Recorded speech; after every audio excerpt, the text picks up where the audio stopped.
नमस्कार, मैं हिमांशु मिश्रा और आप देख रहे हैं द इनसाइड स्टोरी। आज बात करेंगे गारंटी की। जी हां, चुनाव में अब गारंटियों का बड़ा जिक्र होने लगा है। खास तौर पर अब जो चुनाव होने वाले हैं राज्यों के, उसमें छत्तीसगढ़, मध्य प्रदेश और राजस्थान है। और इसमें जो पार्टियां चुनावी मैदान में वो गारंटियों की खूब बात कर रही हैं, वो आम आदमी पार्टी हो, वो कांग्रेस हो। हालांकि बीजेपी इसमें पीछे जाती हुई, पीछे उसके कदम होते हुए नजर आ रहे हैं, क्योंकि प्रधानमंत्री कहीं ना कहीं इन गारंटियों को रेवड़ियां भी बता देते हैं। तो खुलकर भारतीय जनता पार्टी ये गारंटियां दे नहीं पा रही है, लेकिन अपने तौर पर वो भी देने की कोशिश कर रहे हैं। तो क्या अब ये गारंटियां ही चुनावी जीत की गारंटी बन गई है? इसके पीछे की इनसाइड स्टोरी क्या है, बड़ी तस्वीर क्या है, जानने की कोशिश करेंगे। डॉक्टर संजीव त्रिवेदी जी वरिष्ठ पत्रकार हमारे पीछे। संजीव जी, अभी मध्य प्रदेश में अरविंद केजरीवाल जी गए और उन्होंने, मैं पूरा ये चार्ट लेके आया हूँ, उन्होंने कौन कौन सी गारंटियां दी हैं रोजगार को लेकर, बिजली, कर्मचारी वर्ग की गारंटी, भ्रष्टाचार मुक्त मध्य प्रदेश, तमाम गारंटियां उन्होंने दी हैं। तो क्या आप इन गारंटियों के सहारे ही आने वाले चुनाव, जो भविष्य के चुनाव हैं, वो होने वाले हैं? देखिए, हो ये रहा है कि गारंटी कुछ दल दे पा रहे हैं और कुछ दल नहीं दे पा रहे हैं। जो देने वाले हैं वो कांग्रेस और आम आदमी पार्टी प्रमुख है, जिनकी सरकारें हैं राज्यों में। जो नहीं दे पा रहे हैं वो भारतीय जनता पार्टी है। सैद्धांतिक रूप से नहीं दे पा रही है भारतीय जनता पार्टी, क्योंकि प्रधानमंत्री नरेंद्र मोदी ने पिछले साल जुलाई में बुंदेलखंड एक्सप्रेसवे का उद्घाटन हो रहा था, उस वक्त ये बात कही थी कि ये रेवड़ियां बांट करके लोग देश को पीछे धकेल रहे हैं। फ्री का ये ले लो, फ्री का वो ले लो। इससे होता यह है कि जो आधारभूत संरचनाएं बनानी ज़रूरी हैं देश के लिए, उसके लिए पैसे नहीं बचते हैं। और राज्य भले ही कर्ज में हो, लेकिन रेवड़ियां बांट करके, फ्री की योजनाएं दे दे करके अपने लिए वोट पक्का करते हैं। इन्हें देश और राज्य की प्रगति से मतलब नहीं है। प्रधानमंत्री का जो ये स्टैंड था उस वक्त ज़बरदस्त चर्चा में आ गया और सबसे ज़्यादा उसका तीव्र विरोध अरविंद केजरीवाल और आम आदमी पार्टी ने किया, क्योंकि फ्री बिजली, फ्री पानी, ये तमाम चीज़ें तो उन्हीं के द्वारा शुरू की गई। तो उन्होंने कहा कि साहब, ऐसा है, जब आप उद्योगपतियों का पैसे बहुत ज़्यादा उनका कर्ज होता है तो लोन को रीस्ट्रक्चर करते हैं और कहते हैं चलो आप इतना नहीं दे सकते तो इतना दीजिए। वो जो कर्जा माफ होता है उसको क्या कहेंगे? उन्होंने पूछा कि आप, उसका नाम आर्थिक जगत में लिया जाता है हेयर कट। तो ये जो हेयर कट आप देते हैं उद्योग समूहों को, बिग इंडस्ट्रियलिस्ट्स को, वो कौन सी रेवड़ी है या नहीं है? क्या वो कल्याणकारी है? और अगर पैसे ज़ाया हो रहे हैं तो इस तरह से ज़ाया हो रहा है तो बेहतर है कि रेवड़ी देने में ज़ाया हो। अब यहाँ से ये बहस शुरू हो गई। इस बहस के दरमियान हिमांशु, चुनाव होते चले गए और आपने देखा दो राज्यों के जो चुनाव हैं वो तो रेवड़ियों के ही आसपास, अगर हम प्रधानमंत्री के शब्दों का प्रयोग करें, ये जो फ्रीबीज अंग्रेजी में बोलते हैं और गारंटी जिसे आप कह रहे हैं, उसी के आसपास तो हुए। और हिमाचल प्रदेश में ओपीएस लागू करने की जो एक गारंटी दी गई, उसके साफ खिलाफ खड़ी नजर आई भारतीय जनता पार्टी और इसे खामियाजा भुगतना पड़ा। 5 गारंटी आपको याद होगा, कर्नाटक में ये पांचों गारंटी बड़े सोच समझकर जनवरी के महीने से देना शुरू कर दिया था कांग्रेस पार्टी ने। कभी राहुल गांधी को बुलाकर, कभी मल्लिकार्जुन खड़गे को बुलाकर, कभी प्रियंका गांधी को बुला करके वो जो गारंटी दिया गया, उस गारंटी का देखिए असर वहाँ भी चुनाव में भारी पड़ी कांग्रेस पार्टी, और ज़बरदस्त तरीके से। मुझे याद है कि जब आखिरी दिन था और घोषणा पत्र जारी कर रहे थे भारतीय जनता पार्टी के अध्यक्ष जेपी नड्डा कर्नाटक में, तो बड़ा आश्चर्य हुआ सुनकर। उन्होंने कहा कि 3 सिलेंडर मुफ्त भारतीय जनता पार्टी की सरकार अगर बनती है वो देगी। 3 बड़े त्यौहार जो हैं उस मौके पर। लोगों ने पूछा ये क्या है? तो भारतीय जनता पार्टी इस मोहपाश में फंसी हुई है कि वो देती भी है अंदर खाने, ऊपर से कहती है कि हम नहीं देंगे, और उसके जो विरोधी हैं वो धड़ाधड़ दिए जा रहे हैं और लोगों तक पहुंच रहे हैं।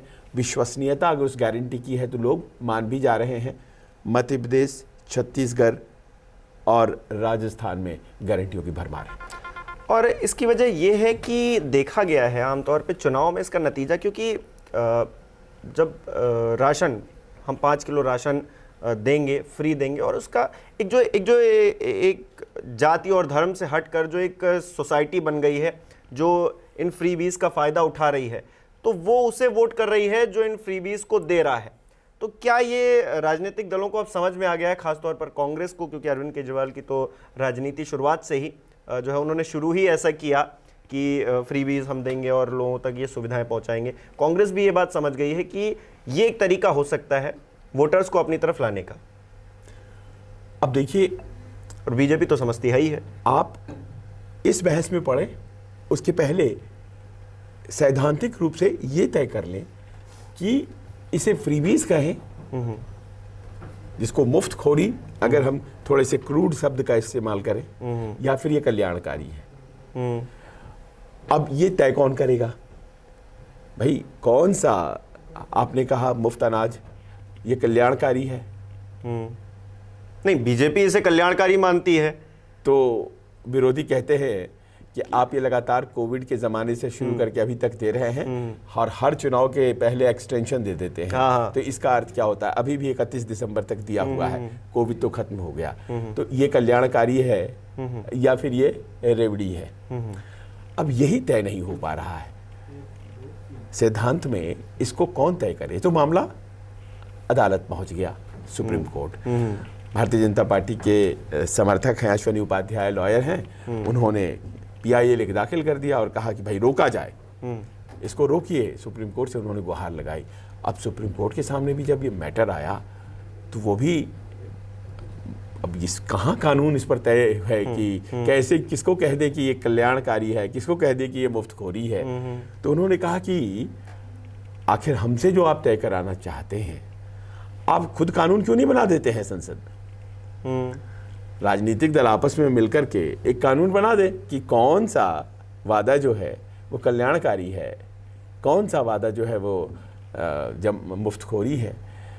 और दूसरी बात कि इसमें राय तो आपको लेनी पड़ेगी चुनाव आयोग की भी, आपको राय लेनी पड़ेगी वित्त आयोग की भी, फाइनेंस कमीशन की भी, आपको लेनी पड़ेगी नीति आयोग की भी, आपको लेनी पड़ेगी RBI की, कि आखिर जो रुपया है वो किधर जाए, वो फ्री की चीज़ों को देने में जाए या फिर पोर्ट, रोड, एयरपोर्ट इन सबों के निर्माण में उसका इस्तेमाल हो। लेकिन हम तो एक भारत को अगर देखें तो एक जन कल्याणकारी राज्य के तौर पर हम देखते हैं, और यहाँ पर लोग ही सब कुछ हैं।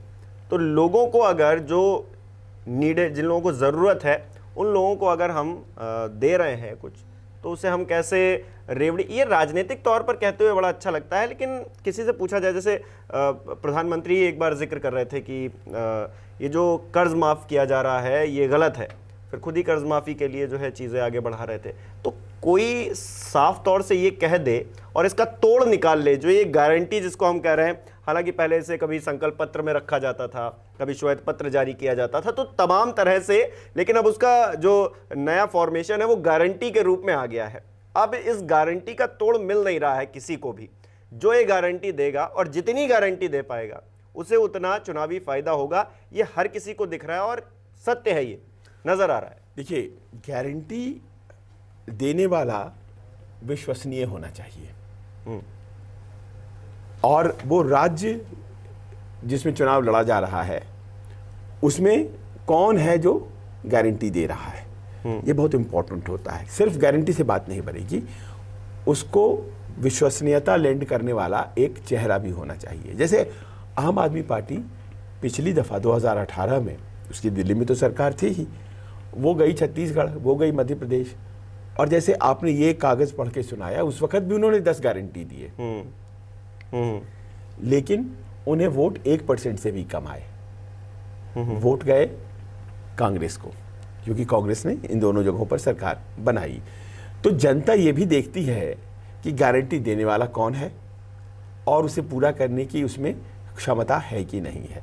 हिमाचल में, कर्नाटक में उसने देखा कांग्रेस देने वाली पार्टी है, तो चलिए कांग्रेस के साथ हो लिए। अब सवाल ये उठता है कि इस तरह से अगर जनता तय कर रही है तो वो गारंटी लेने के लिए तैयार है, ये तो तय हो गया। बीजेपी सैद्धांतिक रूप में कहती है कि भाई ये तो रेवड़ी है। अब यहां चुनावी चक्र जो है फंस रहा है। वो स्कूटी देती है, त्रिपुरा का इलेक्शन था, वहां उसने कहा मैं स्कूटी हम देंगे आप बच्चियों को। अब देते हैं लेकिन ऊपर से वो रेवड़ी का विरोध करते हैं, वो फ्रीबीज का विरोध करते हैं, वो गारंटीज का विरोध करते हैं। और ये एक बहुत बड़ा राजनीतिक कुचक्र जो है वो बन गया है भारतीय जनता पार्टी के लिए। उन्हें समझ नहीं आ रहा है। अब हर जगह अगर मान लीजिए कांग्रेस पार्टी ओपीएस का वादा कर रही है, ओल्ड पेंशन स्कीम, आम आदमी पार्टी हर जगह ओल्ड पेंशन स्कीम का वादा कर रही है और वो कहती है हमने लागू करना शुरू कर दिया है। हालांकि भारतीय जनता पार्टी वाले मानने को तैयार नहीं है कि वो उस तरह से आया है, लेकिन फिर भी सिद्धांत रूप में अभी तक जनता ने आंदोलन शुरू नहीं किया है। तो छत्तीसगढ़, मध्य प्रदेश, राजस्थान, हिमाचल, पंजाब, दिल्ली, हर जगह जहाँ जहाँ पर विरोधी पक्ष है वो लोग अपना ओपीएस लागू कर रहे हैं। अब लोग ये सोच रहे हैं दूसरे राज्यों के कि ओपीएस जैसी बड़ी चीज़ जो सरकारी कर्मचारी हैं हमें क्यों न मिले, अगर दूसरे राज्यों को मिल रहा है तो। अब ये कितना बड़ा डिसएडवांटेज है भारतीय जनता पार्टी के लिए। वो कहती है ओपीएस के हम विरोध में हैं, क्योंकि इसमें होता क्या है कि जो खजाना सरकार का है वो आधा से ज़्यादा तो पेंशन देने में चला जाएगा, सैलरी देने में चला जाएगा, तो विकास कहाँ से होगा। अब ये पेच समझ ही नहीं आ रही है भारतीय जनता पार्टी को, और उसे लगता है। पर दूसरी तरफ ये भी है कि संविधान की धारा अनुच्छेद आर्टिकल 36 कहता है कि हर एक व्यक्ति को सरकार के संसाधन उस तक पहुंचने चाहिए, ये बहुत जरूरी है। और आर्टिकल 39 कहता है कि अगर देश में कॉन्सेंट्रेशन ऑफ वेल्थ है, अगर संपत्ति कुछ हाथों में सीमित है, तो ये सरकार का काम है कि वो वहां से निकाले और आम लोगों तक पहुंचाए।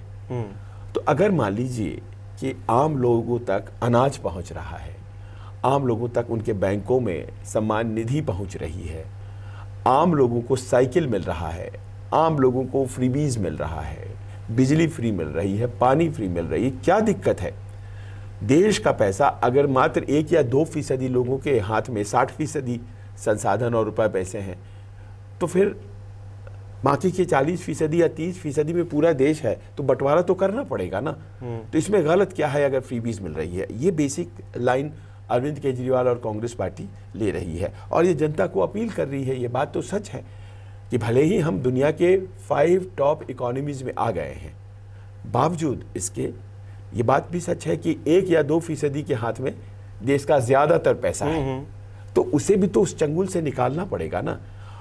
तो ऐसे में लोग कहते हैं कि भाई आप राजनीतिक दल जो हैं वो क्यों परेशान है, जनता पे छोड़िए। आखिर विवेक तो जनता का है ना, जनता तय करेगी कि भाई उसे रेवड़ी पसंद है, गारंटी पसंद है, या फिर देश की आधारभूत संरचनाएं जो हैं, इंफ्रास्ट्रक्चर, रोड, सड़क, रेल, पोर्ट, फैक्ट्रीज, ये बनाना ज़रूरी उसको लगता है। उसे जो लगता है वो उस दल को चुन लेगी। तो इसे पॉजिटिव पॉलिटिक्स की तरह देखा जाए, क्योंकि गारंटियां अगर कोई दे रहा है तो वो जनता के लिए ही बात कर रहा है, कह रहा है हम आपको देंगे। तो इसे एक पॉजिटिव पॉलिटिक्स के तौर पर देखें, इस सदी की जो पॉलिटिक्स हो रही है, पिछले 10 सालों में जिस तरह की पॉलिटिक्स चेंज हुई है उसमें। इलेक्शन कमीशन ने इस सवाल का जवाब दिया। उसने कहा कि साहब देखिए, ऐसा है कि राजनीतिक दल सभी रजिस्टर्ड हैं और वादे करने के लिए वो स्वतंत्र हैं। हम ये कर सकते हैं कि मॉडल कोड ऑफ कॉन्डक्ट में एक बदलाव लाएं, जो आचार संहिता होती है उसमें बदलाव लाएं और ये निश्चित कर दें कि आप बताइए कि कहाँ से देंगे ये फ्रीबी, कैसे देंगे ये फ्रीबी। अगर आप फ्री बिजली देंगे तो कहाँ से लाएंगे पैसे। अब सुनने में तो ये बड़ा अच्छा लगता है, अगर आप वादा कर रहे हैं और जीत जाते हैं तो पूरा करो और अगर राज्य के संसाधन नहीं है तो तुम वादा नहीं कर पाओगे। पर राजनीतिक दलों का ये कहना है कि जो सरकार में है वो तो संसाधनों के बारे में जानता है, तो वो तो बना सकता है वो खाका, मान लीजिए मैं विपक्ष में हूं, संसाधनों पर मेरा कोई अधिकार नहीं है, हक नहीं है, जानकारी नहीं है, तो मुझसे कैसे ये उम्मीद कर रहे हो कि मैं बता दूं आपको कि ये जो मैं वादा कर रहा हूं ये मैं कहां से पूरा करूंगा? मुझे तो सरकार में आना पड़ेगा इसके लिए ना। तो ये भी लॉजिक फेल हो गया वहां पे। अब जनता की जो राय बनती है, अब देखिए जैसे मान लीजिए कि स्टेट होता क्यों है? स्टेट ये होता है कि जो सबसे वीक है उसको एक नॉर्मल लाइफ प्रोवाइड किया जा सके। जो स्ट्रांग है, समाज के जो आखिरी छोर पर नहीं है, जो शुरुआत में है, तो वो येन केन प्रकारेण वो अपनी ज़िंदगी बसर करने की स्थिति में है। उसे स्टेट इंस्टीट्यूशंस के हेल्प की ज़रूरत नहीं पड़ती है। जो मान लीजिए कि अपनी नौकरी करते हैं, उन्हें ये फ्री के अनाज की ज़रूरत नहीं पड़ती है, आयुष्मान कार्ड की ज़रूरत नहीं पड़ती है। जिनके पास पुश्तैनी पैसा है, जो अच्छी नौकरियों में है, उन्हें नहीं पड़ती है ना ज़रूरत तो उनको पड़ती है ना जो विपन्न है। गरीबी और असमानता, ये दोनों तो एक फैक्टर है ना हमारी डेमोक्रेसी में, इसको तो इनकार नहीं कर सकते हैं ना 75 सालों बाद भी, बावजूद इसके कि हम बहुत तेज़ी से विकास कर रहे हैं। पर ये है ना, ये हकीकत है। ये पिछले 65 सालों में भी रहा था, अभी जो 10 साल से सरकार है उसमें भी रहा है, ये मनमोहन सिंह के काल में भी था, नरसिम्हा राव के काल में भी, ये अटल जी के काल में भी, मोदी जी के काल में भी। तो इसको एड्रेस करने वाली राजनीति चाहिए ना। पहले लोग क्या किया करते थे हिमांशु, कि चुनाव के एक रात पहले पैसे दे दिया करते थे और वोट खरीद लिया करते थे। वो दौर भी इस देश ने देखा है, तो उससे तो बेहतर स्थिति है ना। नहीं, इस गारंटी ने एक चीज़ तो बढ़ाई है, जो मध्यम वर्ग है, या फिर मैंने एक रिसर्च पेपर भी इससे जुड़ा पेश किया, उसमें एक न्यू मिडिल क्लास जो है, पहले क्या होता था कि परिवार में एक सदस्य कमा रहा है, बाकी सब जो है उस पर पल रहे हैं। अब क्या है, परिवार का हर सदस्य या फिर ज़्यादातर सदस्य कमा रहे हैं, और वो मिडिल क्लास, जो गरीब परिवार है, वो भी एक मिडिल क्लास की कैटेगरी में आ गया है। और ऐसे में अगर उसे सरकार से थोड़ा और राहत मिलती है तो वो अपनी ज़िंदगी को और बेहतर तरीके से गुजर बसर कर सकता है, इसमें कोई गलत बात नहीं है। लेकिन बीजेपी कहाँ पर लैग कर रही है? बीजेपी जैसा कि हम लोगों ने जिक्र किया कि प्रधानमंत्री उसे रेवड़ी कहते हैं, और फिर वो वहीं पर फिर निचले जो नेता होते हैं वो फंस जाते हैं इन बातों में कि आप तो रेवड़ी कहा करते थे, फिर ये क्या कर रहे हैं आप। तो ये जो दिक्कत शुरू हुई है, ये दिक्कत असल में क्या सॉल्व हो पाएगी? और या फिर जिस तरह की बीजेपी की राजनीति रही है कि वो राष्ट्रवाद की बात करते हैं, वो हिंदुत्व की बात भी कर लेते हैं, वो मोदी जी के नाम पर विकास की बातें भी कर लेते हैं, और देश बढ़ रहा है इसकी बातें भी कर लेते हैं, क्या उसके आगे ये जो गारंटी वाली चीज़ है, क्या वो भारी पड़ने लगी है अब? देखिए, बाप बड़ा ना भैया, सबसे बड़ा रुपया। सही बात है। जब पेट में अनाज नहीं होगा तो भजन भी नहीं हो पाएंगे, ये बात तो है। हो गोपाला। तो आपको तो पैसे का जो एक नीड है उसको फुलफिल होते देखना हर व्यक्ति की चाहत है ना। अब वो आसानी से अगर हो रही है, एक ज़माने में टीवी बहुत बड़ी चीज़ होती थी। 80 के दशक की बात कर रहा हूँ मैं, 70 के दशक में तो खैर बिरले लोगों के पास हुआ करती थी। जब 80 के दशक में सामान्य लोगों के पास पहुँचने लगी तो भी बहुत बड़ी चीज़ होती थी, और कलर टीवी होना तो और भी बड़ी चीज़ होती थी। उस दशक में रामायण और महाभारत 2 सीरियल आए और उसने टीवी के सेल को बढ़ाया। दूरदर्शन पर ये धारावाहिक आते थे, लोगों को एकत्रित भी किया, और एकत्रित, हाँ कह सकते हैं। तो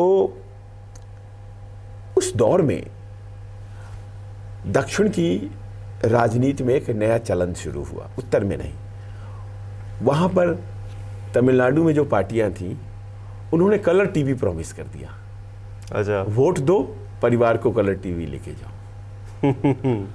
अब देखिए आप, पार्टियां मनाही तो है नहीं, और बड़े अजीब अजीब दृश्य हम लोगों ने उस वक्त अखबारों में देखे कि माथे पर कलर टीवी लेकर के चले जा रहे हैं। जहाँ ब्लैक एंड वाइट टीवी खरीदनी मुश्किल है लोगों के लिए, वहाँ कलर टीवी मिल रहा है अगर एक परिवार एक पर्टिकुलर पार्टी को वोट दे रहा है। ये गलत है और सही भी है।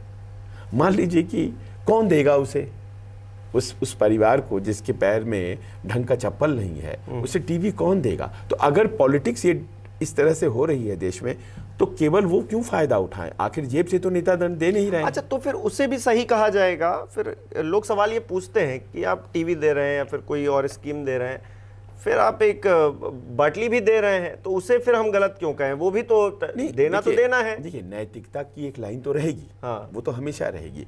और ये कलर टीवी कहाँ से शुरू हुआ है? ये कलर टीवी की शुरुआत बहुत पीछे आप जाएंगे तो कामराज बहुत बड़े नेता हुआ करते थे कांग्रेस के। उन्होंने free education and free mid day meal, इसकी कल्पना उन्होंने की। और आप पाइए आपकी किस तरह से प्राइमरी शिक्षा से लेकर के सब फ्री, और तमिलनाडु में ये शुरुआत हुई, और उसमें मिड डे मील यानी कि भोजन आपको फ्री मिलेगा आप स्कूल जाएंगे तो। और आज देखिए ये पूरे देश में है।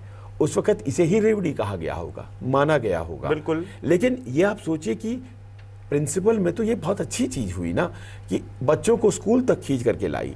और अभी पीछे एक आर्टिकल आया था कि उस स्कीम के जो लाभार्थी हैं, जो खाने के गरज से चले आते थे स्कूलों में पढ़ाई करने के लिए कि अच्छा भोजन मिलेगा, बहुत सामान्य भोजन, लेकिन ताज़ा गर्म पका हुआ भोजन, जो कि सामान्य बहुत गरीब लोगों को उपलब्ध नहीं था, वो भोजन बच्चों को मिल जाता था। उस बहाने वो पढ़ने आते थे, और उसमें से कई लड़के लड़कियां उस वक्त के आज सिलिकॉन वैली में इंजीनियर्स हैं। कितनी बड़ी बात है ये।